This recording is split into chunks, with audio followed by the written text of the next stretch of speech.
Lecture du livre des Actes des Apôtres. En ces jours-là, Pierre, rempli de l'Esprit Saint, déclara : « Chef du peuple et ancien, nous sommes interrogés aujourd'hui pour avoir fait du bien à un infirme. Et l'on nous demande comment cet homme a été sauvé. Sachez-le donc, vous tous, ainsi que tout le peuple d'Israël. C'est par le nom de Jésus le Nazaréen, lui que vous avez crucifié, mais que Dieu a ressuscité d'entre les morts. C'est par lui que cet homme se trouve là, devant vous, bien portant. Ce Jésus est la pierre méprisée de vous, les bâtisseurs, mais est devenue la pierre d'angle.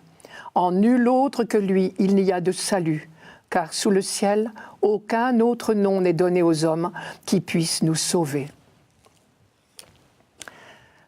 Luc a pris soin de préciser d'entrée de jeu que Pierre était rempli de l'Esprit Saint quand il fit cette déclaration solennelle devant le Sanhédrin, c'est-à-dire le tribunal. Cela veut dire, premièrement, que ce que dit Pierre est particulièrement important, et deuxièmement, qu'il lui faut un certain courage. Je vous rappelle le contexte. Ceci se passe après la guérison d'un boiteux au temple de Jérusalem, près de la Belle Porte. Aussitôt après ce miracle, Pierre avait improvisé un discours dans lequel il disait aux Juifs qui l'écoutaient : « C'est ce Jésus crucifié par vous et ressuscité qui vient d'opérer ce miracle sous vos yeux par notre intermédiaire, à nous, ses apôtres. Il est vrai que vous n'avez agi que par ignorance, et Jésus lui-même vous a pardonné.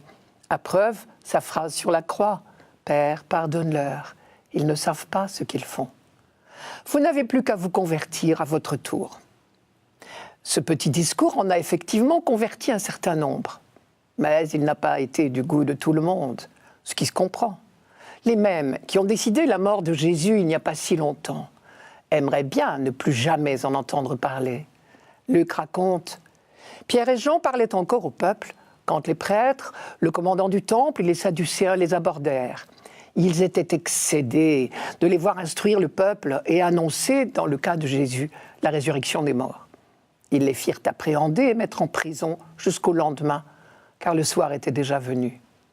Le lendemain, les chefs, les anciens et les scribes qui se trouvaient à Jérusalem s'assemblèrent. Il y avait Anne, le grand prêtre, Caïphe, Jean, Alexandre et tous les membres des familles des grands prêtres. Ils firent amener Pierre et Jean devant eux et procédèrent à leur interrogatoire. « À quelle puissance ou à quel nom avez-vous eu recours pour faire cela ?» Aujourd'hui, nous ne pouvons pas mesurer la gravité de cette question parce que nous ne sommes plus dans le même contexte. Mais Pierre, lui, ne peut pas s'y tromper. Dans le cadre de la lutte farouche menée dans tout l'Ancien Testament contre tout ce qui pouvait ressembler à de l'idolâtrie, de la magie, de la sorcellerie, invoquer un autre nom que celui de Dieu revenait à prier à un autre Dieu. C'était de l'idolâtrie, et donc cela méritait la lapidation. Oui, mais justement, en invoquant le nom de Jésus précisément, Pierre avait conscience d'invoquer le Dieu d'Israël lui-même. Tout le problème est là, et notre texte d'aujourd'hui ne parle que de cela. C'est l'Esprit Saint lui-même qui inspire à Pierre sa réponse. On nous demande comment cet homme a été sauvé. Sachez-le donc, vous tous, ainsi que le peuple d'Israël. C'est grâce au nom de Jésus le Nazaréen. En dehors de lui, il n'y a pas de salut. Son nom, donné aux hommes, est le seul qui puisse nous sauver. Pierre n'y va pas par quatre chemins. Il reconnaît avoir invoqué le nom de Jésus, et ce qui revient au même, il lui décerne le titre de sauveur, qui était strictement réservé à Dieu. Les prophètes étaient très fermes là-dessus. Première affirmation, donc absolument scandaleuse de Pierre, Jésus est Dieu. Il y en a une deuxième, il dit « son nom donné aux hommes est le seul qui puisse nous sauver ». À l'infirme lui-même qui tendait la main pour de l'argent, Pierre avait dit « de l'or ou de l'argent, je n'en ai pas, mais ce que j'ai, je te le donne. Au nom de Jésus-Christ le Nazaréen, marche ». Pour des oreilles juives, c'était proprement inacceptable. Le nom de Dieu avait bien été révélé au peuple élu, mais il s'interdisait de le prononcer par respect, parce que l'homme ne peut pas posséder Dieu. Voilà des juges bien embarrassés.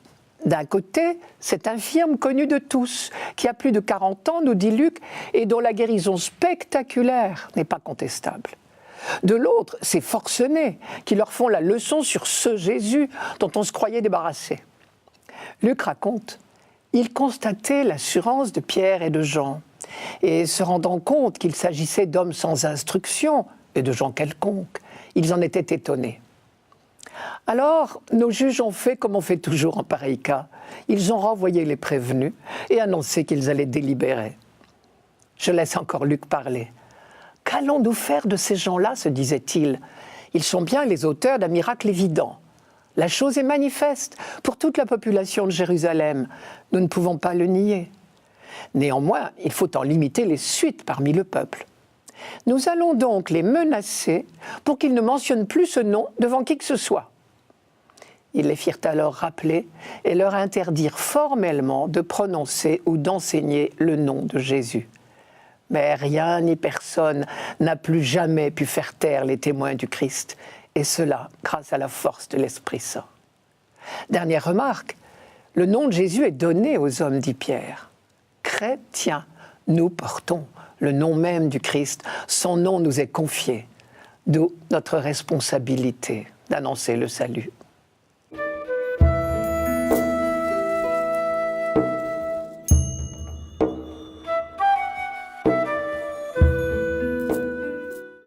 Psaume 117. Rendez grâce au Seigneur, il est bon, éternel est son amour. Mieux vaut s'appuyer sur le Seigneur que de compter sur les hommes. Mieux vaut s'appuyer sur le Seigneur que de compter sur les puissants. Je te rends grâce car tu m'as exaucé, tu es pour moi le salut. La pierre qu'ont rejetée les bâtisseurs est devenue la pierre d'angle. C'est là l'œuvre du Seigneur, la merveille devant nos yeux. Béni soit au nom du Seigneur celui qui vient. De la maison du Seigneur, nous vous bénissons. Tu es mon Dieu, je te rends grâce. Mon Dieu, je t'exalte. Rendez grâce au Seigneur, il est bon. Éternel est son amour. Le premier et le dernier verset, vous l'avez entendu, sont exactement identiques. Rendez grâce au Seigneur, il est bon. Éternel est son amour.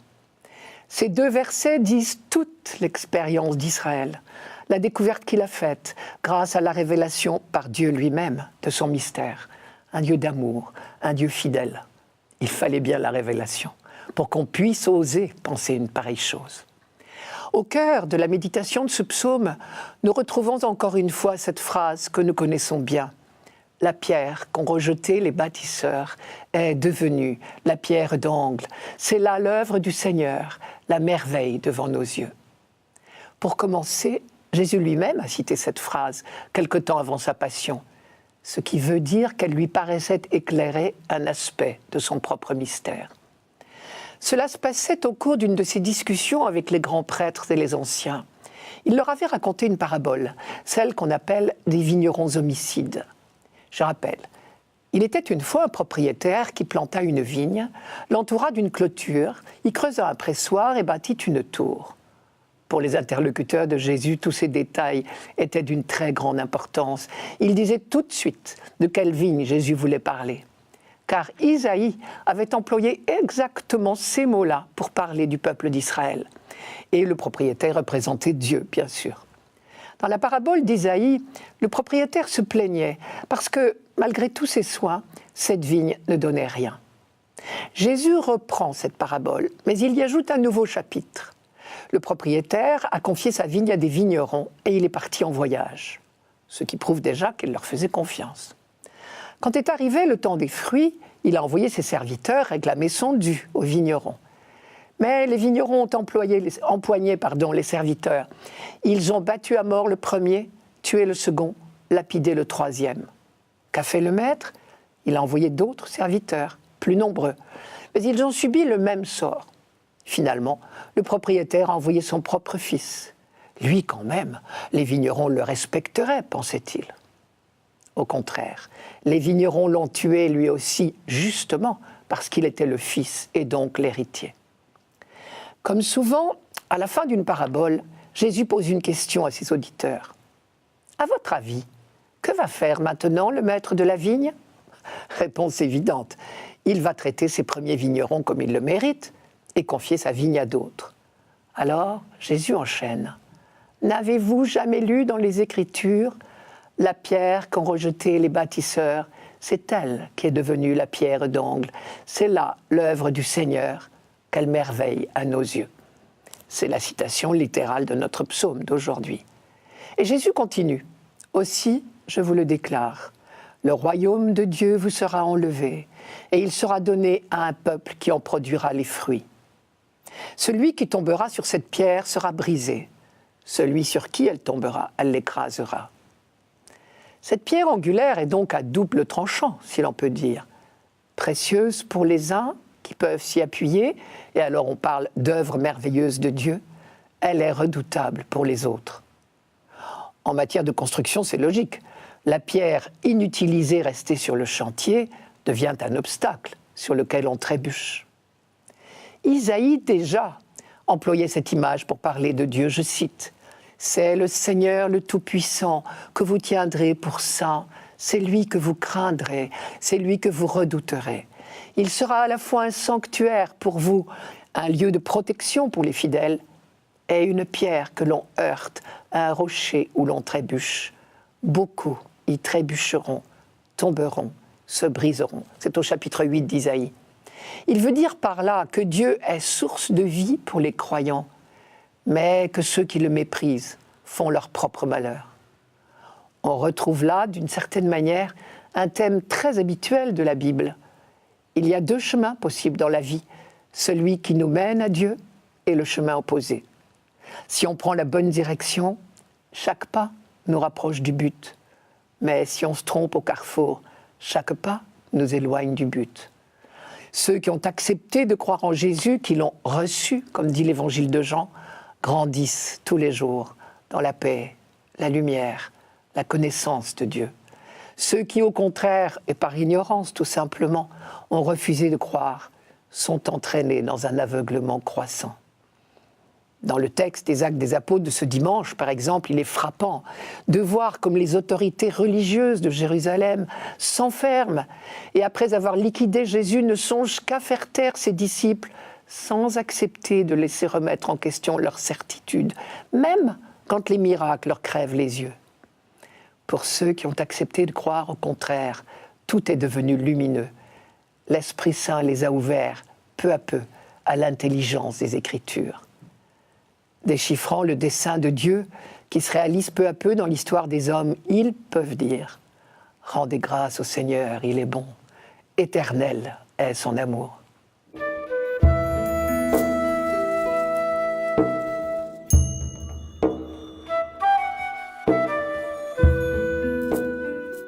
Lecture de la première lettre de Saint Jean. Bien-aimés, voyez quel grand amour nous a donné le Père pour que nous soyons appelés enfants de Dieu, et nous le sommes. Voici pourquoi le monde ne nous connaît pas, c'est qu'il n'a pas connu Dieu. Bien-aimés, dès maintenant, nous sommes enfants de Dieu, mais ce que nous serons n'a pas encore été manifesté. Nous le savons, quand cela sera manifesté, nous lui serons semblables, car nous le verrons tel qu'il est. Je m'arrête sur la phrase « Le monde ne peut pas nous connaître ». Pour la comprendre, il faut se souvenir que pour Jean, le mot « monde », cosmos en grec, a deux sens. Parfois, il vise le monde que Dieu aime de toute éternité et qu'il veut sauver. Parfois, il vise tout ce qui est hostile ou au moins imperméable à Dieu. C'est dire les rapports inévitablement très ambigus entre Jésus et le monde, puis entre les chrétiens et le monde. D'une part, Jésus est venu pour sauver le monde, et l'Église, à son tour, n'a pas d'autre raison d'être que de se mettre au service du monde. Et donc, il faut commencer par aimer le monde. D'autre part, Jésus puis ses disciples sont à part du monde et nécessairement méconnus, haïs, persécutés par le monde. Je reprends ces deux points. Premièrement, Jésus est venu dans le monde pour le sauver. Le salut consistant à connaître le vrai visage de Dieu.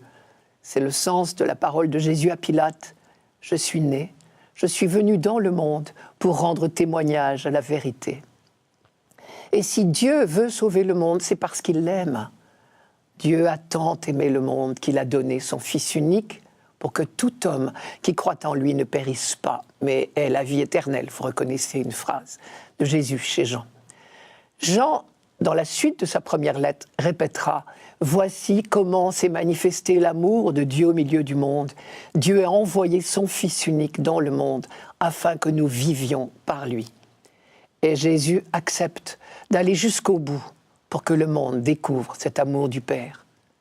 Dans sa prière, le dernier soir, il dit son grand désir « Que le monde puisse connaître que c'est toi qui m'as envoyé et que tu les as aimés comme tu m'as aimé. » Donc Dieu aime le monde et veut son salut. Jésus aime le monde et veut son salut. J'ai envie de dire, vous voyez ce qu'il nous reste à faire. Saint Augustin disait « Étends ta charité sur le monde entier, si tu veux aimer le Christ, parce que les membres du Christ sont étendus sur le monde. Le Christ, lui, aime son corps. » Et le père Teilhard de Chardin disait « On ne convertit que ce qu'on aime. » Mais deuxièmement, aimer quelqu'un, on le sait bien, ne veut pas dire être toujours d'accord avec ses agissements. Aimer le monde consistera justement parfois à oser le contredire. Et le mot « monde », alors, chez saint Jean, vise certains agissements, ce que Paul appellerait l'attitude d'Adam, la manière de vivre de ceux qui s'éloignent de Dieu. Et la distance se creuse de plus en plus entre l'envoyé de Dieu et le monde qui le refuse. Le dernier soir encore, Jésus a bien prévenu. « Je vous ai dit tout cela afin que vous ne succombiez pas à l'épreuve. On vous exclura des synagogues. Bien plus, l'heure vient où celui qui vous fera périr aura le sentiment de présenter un sacrifice à Dieu. Ils agiront ainsi pour n'avoir connu ni le Père, ni moi. » Et Jésus continue. « Désormais, je ne suis plus dans le monde. Ils, c'est-à-dire les disciples, ne sont pas du monde comme je ne suis pas du monde. » Dans ce sens-là, non pas d'un mépris des hommes, mais du courage de témoigner, Jean a dit un peu plus haut dans cette lettre que nous lisons aujourd'hui, « N'aimez pas le monde, ni ce qui est dans le monde. Si quelqu'un aime le monde, l'amour du Père n'est pas en lui, puisque tout ce qui est dans le monde, la convoitise de la chair, la convoitise des yeux, la confiance orgueilleuse dans les biens, ne vient pas du Père, mais provient du monde. Or, le monde passe, lui et sa convoitise, mais celui qui fait la volonté de Dieu demeure à jamais. » Et Jésus a dit dans le même sens, « En ce monde, vous faites l'expérience de l'adversité, mais soyez pleins d'assurance, j'ai vaincu le monde. » Autrement dit, le jour vient où enfin le monde saura, acceptera de croire à l'amour de Dieu et où les hommes se conduiront en fils de Dieu et en frères les uns des autres, parce que c'est bien cela le dernier mot de toute l'histoire humaine. Comme dit Paul, j'estime que les souffrances du temps présent sont sans proportion avec la gloire qui doit être révélée en nous, car la création attend avec impatience la révélation des fils de Dieu. Elle garde l'espérance, car elle aura part à la liberté et à la gloire des enfants de Dieu. En attendant, il y a ceux qui ont cru en Jésus-Christ et ceux qui encore s'y refusent. Comme dit Jean dans le prologue de son évangile, « À ceux qui l'ont reçu, à ceux qui croient en son nom, il leur a donné de pouvoir devenir enfants de Dieu. Ceux-là, dès maintenant, sont conduits par l'Esprit de Dieu, et cet Esprit leur apprend à traiter Dieu comme leur Père. Dieu a envoyé dans nos cœurs l'Esprit de son Fils qui crie « Abba, Père ». C'est Paul encore dans la lettre aux Galates. C'est le sens de l'expression « connaître le Père » chez saint Jean. C'est le reconnaître comme notre Père, plein de tendresse et de miséricorde, comme disait l'Ancien Testament. À ceux qui ne le connaissent pas encore, c'est-à-dire qui ne voient pas encore en lui leur Père, il nous appartient de le révéler par notre parole et par nos actes. Alors, quand le Fils de Dieu paraîtra, l'humanité tout entière sera transformée à son image. Oui, vraiment, il est grand, l'amour dont le Père nous a comblés.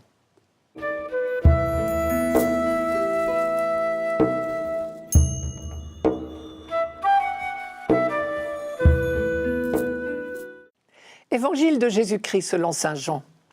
En ce temps-là, Jésus déclara « Moi, je suis le bon pasteur, le vrai berger, qui donne sa vie pour ses brebis. Le berger mercenaire n'est pas le pasteur, les brebis ne sont pas à lui. S'il voit venir le loup, il abandonne les brebis et s'enfuit. Le loup s'en empare et les disperse. Ce berger n'est qu'un mercenaire, et les brebis ne comptent pas vraiment pour lui. Moi, je suis le bon pasteur. Je connais mes brebis et mes brebis me connaissent, comme le Père me connaît et que je connais le Père, et je donne ma vie pour mes brebis. J'ai encore d'autres brebis qui ne sont pas de cet enclos.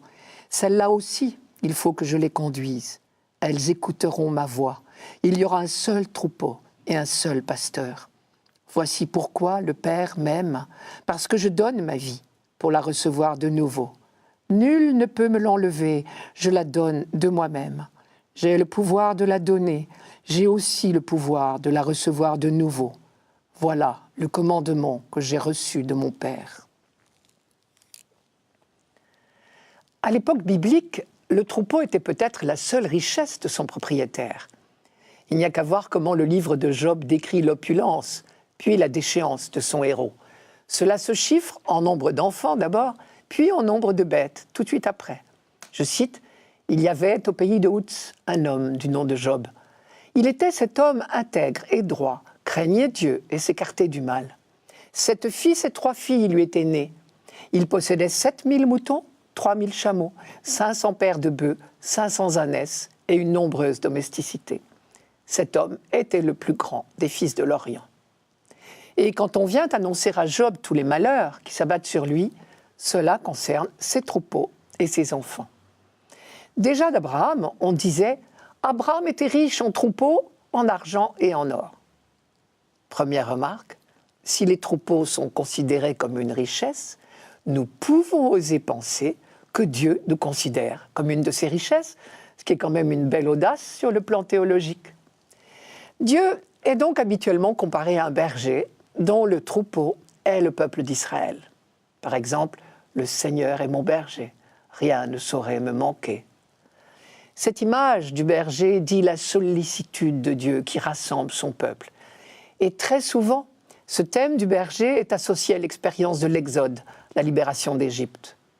On sait bien que c'est grâce à Dieu et à lui seul qu'on peut parler de peuple.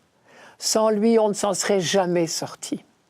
Par exemple, le psaume 94 affirme « Oui, il est notre Dieu, nous sommes le peuple qu'il conduit, le troupeau guidé par sa main. » Son troupeau, Dieu le confie à des lieux tenants, c'est-à-dire tenant lieu. Dans cette optique, les rois d'Israël sont comparés à leur tour à des bergers. Et toute une idéologie de la royauté va se développer sur ce thème-là, faite à la fois de sollicitude et de fermeté. Car un berger sérieux sait faire preuve des deux. C'est avec le même bâton, son bâton de marcheur, qu'il guide et rassemble les brebis qui ont du mal à suivre, mais aussi qu'il éloigne les indésirables, qu'il sépare les brebis et les boucs, et qu'il chasse les bêtes sauvages qui menacent le troupeau. Et l'on sait bien que primitivement, le sceptre des rois était un bâton de berger. Vers 1750 avant Jésus-Christ, le fameux roi Hammurabi de Babylone se comparait déjà lui aussi à un berger. Il disait « Je suis le berger qui sauve et dont le sceptre est juste ». Malheureusement, il y a les rêves, l'idéal et puis la réalité. Les rois d'Israël, comme bien d'autres, ont trop souvent failli à leur mission. Ils ont oublié qu'ils n'étaient que des lieux tenants de Dieu et ils ont recherché leur propre intérêt et non celui de leur peuple. Au lieu de veiller sur leurs troupeaux, ils se sont préoccupés d'eux-mêmes, de leur richesse, de leur honneur, de leur grandeur. Et au lieu de faire régner la justice dans le pays, ils ont laissé s'installer l'injustice, au profit de l'opulence des uns, au risque de la misère des autres. Les prophètes ont des paroles très dures pour eux, je cite « Malheur aux bergers d'Israël qui se paissent eux-mêmes. N'est-ce pas le troupeau que les bergers doivent paître ?» C'est du Ézéchiel. Mais à travers ou malgré toutes les déceptions, les croyants ne perdent jamais l'espérance, puisque le vrai berger d'Israël, c'est Dieu lui-même. Et puisque Dieu est fidèle, on sait qu'on est en bonne main. Et on attend le roi idéal, celui qui gardera le troupeau au nom de Dieu, qui sera un instrument docile dans la main de Dieu.